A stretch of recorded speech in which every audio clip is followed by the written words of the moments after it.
Bien dans mon immeuble, avec Loiselet et Desgremont présente. Sud Radio, les incontournables de la copropriété.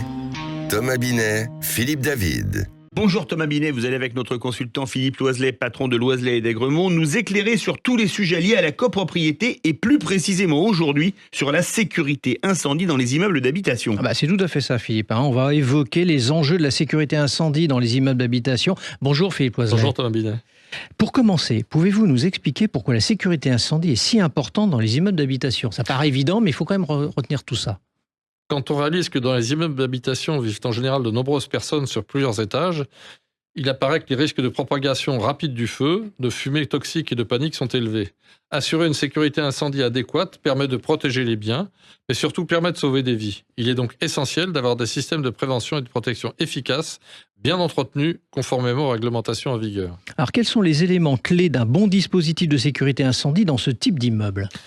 Un bon dispositif de sécurité incendie repose sur plusieurs éléments. Tout d'abord, il y a la prévention, qui inclut la sensibilisation des résidents au risque d'incendie et aux comportements à adopter pour éviter les situations dangereuses, comme ne pas bloquer une porte coupe-feu ou ne pas laisser les appareils en marche sans surveillance.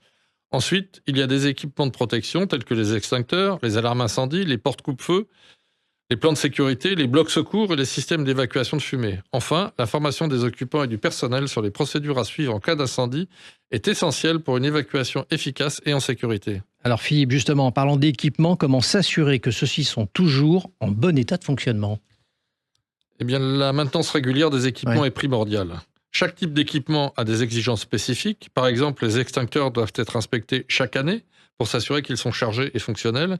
Les alarmes incendie, lorsqu'elles existent, doivent être testées périodiquement pour vérifier qu'elles se déclenchent correctement. Les portes coupe-feu, qui empêchent la propagation du feu et de la fumée, doivent être vérifiées pour s'assurer qu'elles se ferment bien. De plus, les systèmes d'évacuation de fumée, qui permettent d'évacuer les gaz toxiques en cas d'incendie, doivent être contrôlés régulièrement. Il est crucial de suivre un calendrier de maintenance et de faire appel à des professionnels certifiés pour ces vérifications. Alors, vous venez de mentionner quand même l'importance des contrats d'entretien. Pouvez-vous nous en dire un peu plus sur la gestion de ces fameux contrats ? Bien sûr, les contrats d'entretien passés à des entreprises spécialisées couvrent la maintenance et la mise à niveau des équipements de sécurité incendie. Une bonne gestion de ces contrats implique de vérifier que les prestataires sont qualifiés et certifiés, de s'assurer que les inspections et maintenance sont effectuées selon les calendriers prévus et de maintenir le registre de sécurité complet et à jour de toutes les interventions réalisées. Alors, en ce qui concerne quand même le suivi de l'état des équipements, comment cela fonctionne-t-il très concrètement ?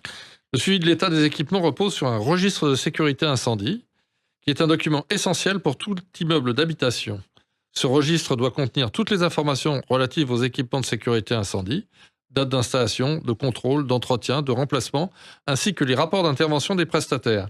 Cela permet non seulement de garantir que les équipements sont conformes et fonctionnels, mais aussi de prouver, en cas de contrôle ou d'incident, que toutes les mesures nécessaires ont été prises pour assurer la sécurité des occupants. Mais quelles sont les difficultés que vous rencontrez le plus souvent dans la gestion de la sécurité incendie en immeuble d'habitation ? L'une des plus courantes est le manque de sensibilité des occupants sur le sujet. Beaucoup de résidents ne réalisent pas son importance, jusqu'à ce qu'un incident survienne.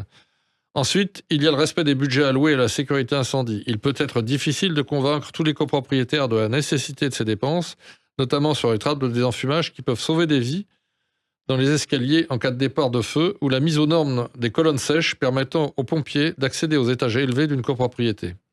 Enfin, la gestion de la documentation et de la conformité aux nouvelles normes réglementaires représente aussi un défi car la législation évolue régulièrement et il faut être toujours à jour. En conclusion, Philippe, quel conseil donneriez-vous aux copropriétaires sur ce fameux sujet ? Je crois que mon principal conseil serait de ne jamais sous-estimer l'importance de la prévention et de la maintenance. La sécurité incendie n'est pas une tâche que l'on fait une fois et qu'on oublie, c'est un engagement continu. En investissant dans la sécurité d'aujourd'hui, on protège des vies et on évite des drames demain. Merci Thomas et Philippe. On vous retrouve vendredi prochain pour un nouveau numéro d'Oser investir, les incontournables de la copropriété. Et on vous retrouve Thomas dimanche 9h30 dans le Grand Matin Week-end. Sud Radio, les incontournables de la copropriété. Thomas Binet, Philippe David. Avec Loiselet et Desgremont, bien dans mon immeuble.